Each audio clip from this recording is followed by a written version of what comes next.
Okay, so next on my list, I got a few of these larger Homelite XL series chainsaws from the 1960s. Got an XL-800.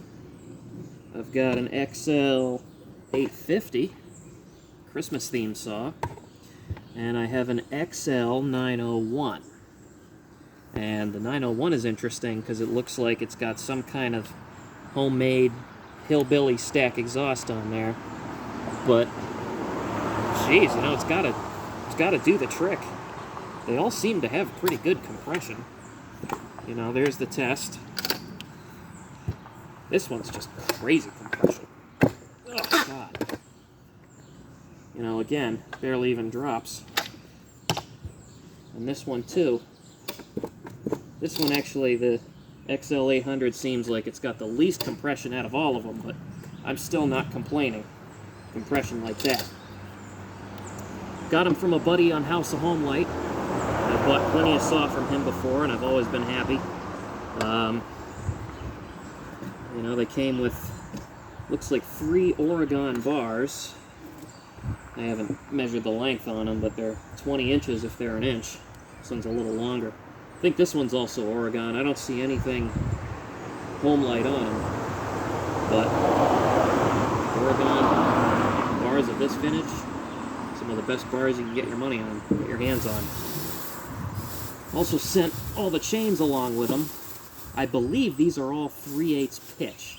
They have the 72 code on all the drive links. These are all Oregon brand chain. Yeah, 3/8. This one's actually a 3/8 steel brand chain, but that'll work just fine. And then, as a little freebie, because I've been such a good customer, I also got 2 complete loops of 1/2-inch pitch chain, which really hard to come by. These got to be worth a pretty penny as they are, even a little rusted. And also just a bunch of open loops of 1/2-inch pitch chain. And I got a breaker and spinner for Christmas this past year, so I've already been using that. And you know, these are used, but I mean, geez, these still have 3/4 of their life left. You know, okay, this one's got like half of its life left. Oh, boo-hoo. You know, so I got a few different projects I'm going to be working on now.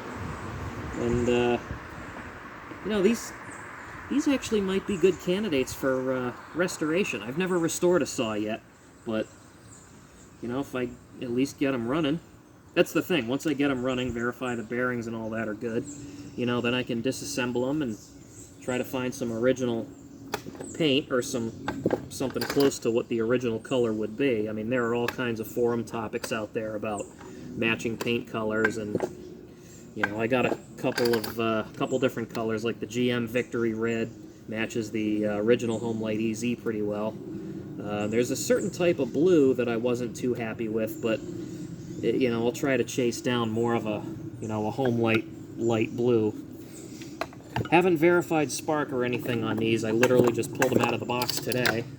But I'm honestly tickled pink by all this 1/2-inch pitch chain I got too. I mean, you guys know I got plenty of saws from the 50s which take 1/2-inch pitch, and you know, right away it's like I can think of at least 2 or 3 different saws that these are going to go on, assuming they fit. But you know, I got plenty of bars laying around. I could even probably rig up one of these if it's the right gauge.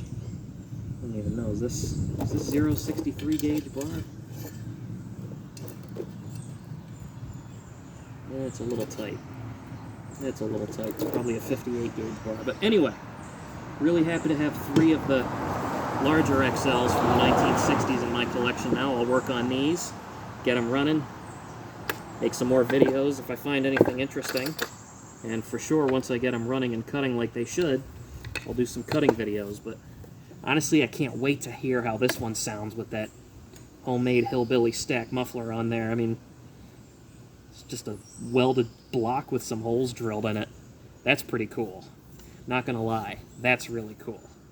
But anyway, a few new projects. Always happy to have something new in the collection.